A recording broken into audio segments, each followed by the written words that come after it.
Hey guys, welcome back to a new video, and today we're gonna be working on the TL. So welcome to vlog number 3. I think it's number 3, but yeah, today we're gonna be working on the suspension for this car. Let me show you what I got. So these are the parts that I got for the TL.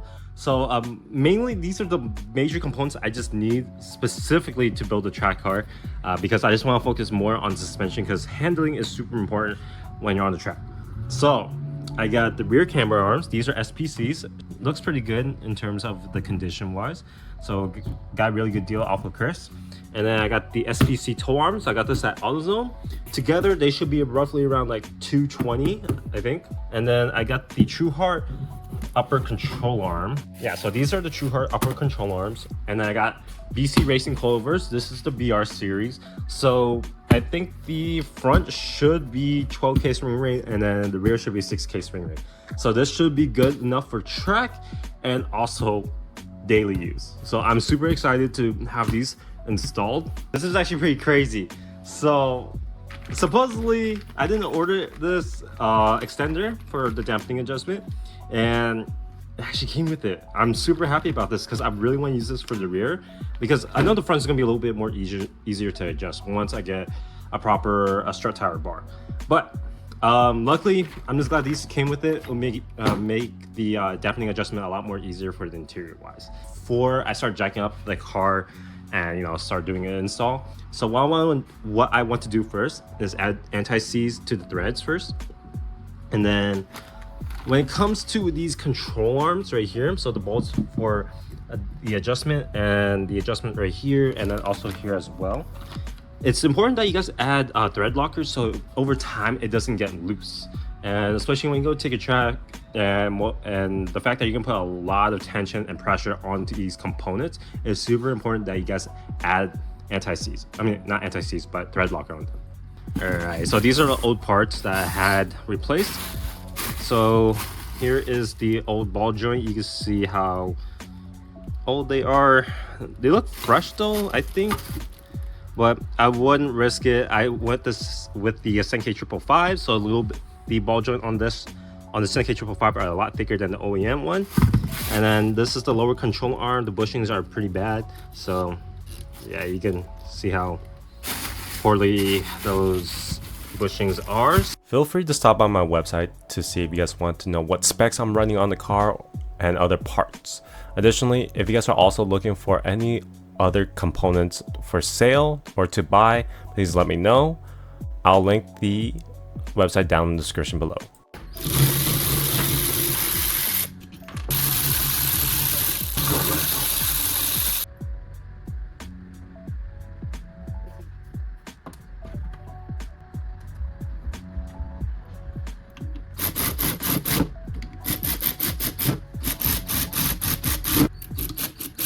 First have to disconnect the ball joint for this one, and then we have to disconnect the brake line as well. Yeah, we just need to take out this clover first in order to have room to remove this bolt, and I don't think you can see it, but another bolt right here for the control arm to actually come out.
Alright, so I added anti-seize on this already, so I'm just gonna head, let's put this thing back on.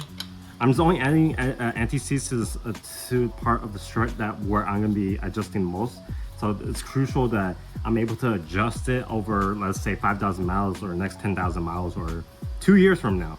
So I should be able to adjust it, but I'm gonna put it like this just to sit. And then I'm just gonna measure the other side that I had it at, and then copy it onto this side. And then you guys can also add thread locker to this portion as well. Just loosen this collar B in order to add the anti-seize on it.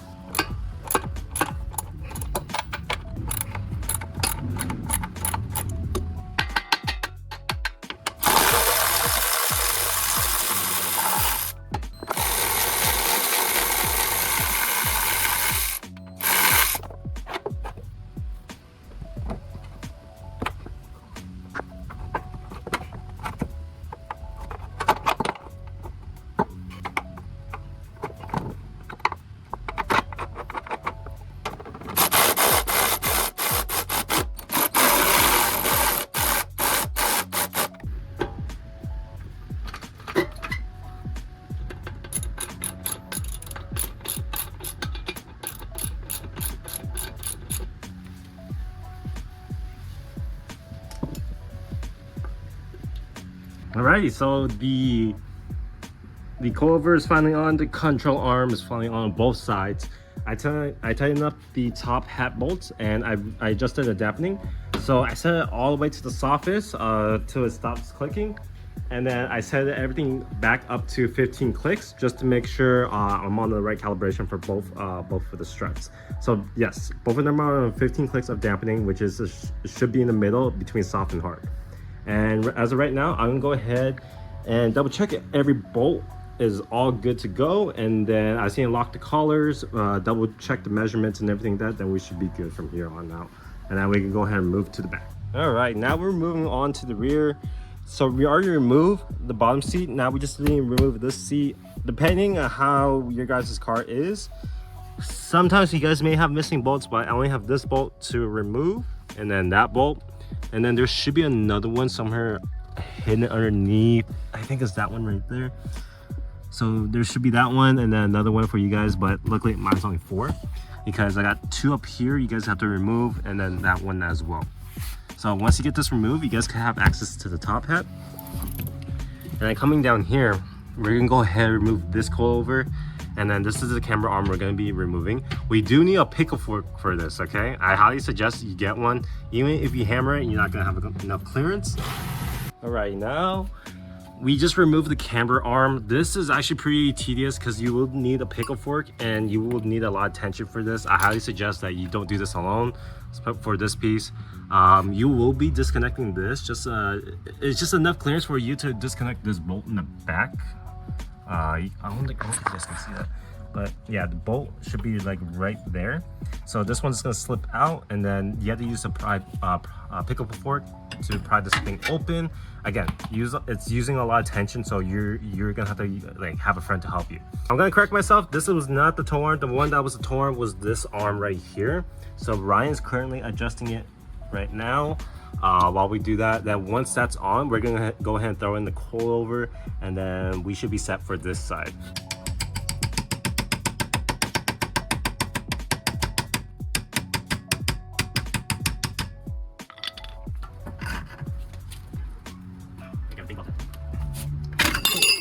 Yeah, what I'm gonna do is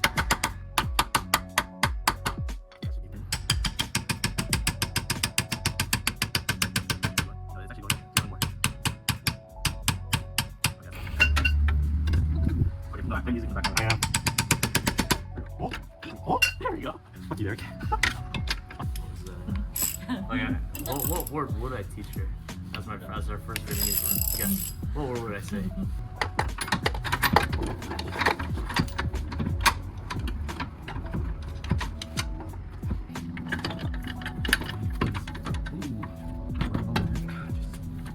Alrighty.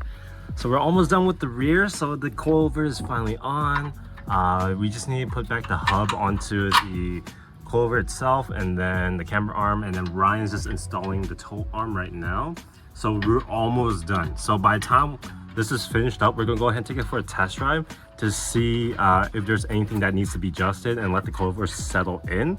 And then we're definitely gonna be Oh, you're adjusting the ride height too, right? Yeah. Yeah, because I need to lock down these nuts too. So we got adjustable toe arms, adjustable camber arm, and then adjustable ride height. So this is actually going to be beneficial for us in the long run. All right, guys. Now it's already been a day where we took the car for a drive, and so far I think, or I believe, the coilovers are finally settling in, and looks pretty solid. Besides the alignment, I really need it because it's been wobbling here and there. But yeah, I definitely need some alignment, but everything so far looks good. And let me back up to see how this ride height looks for you guys. But yeah, that's pretty much it in terms of the ride height with the camber arms, toe arms, and coilovers, man.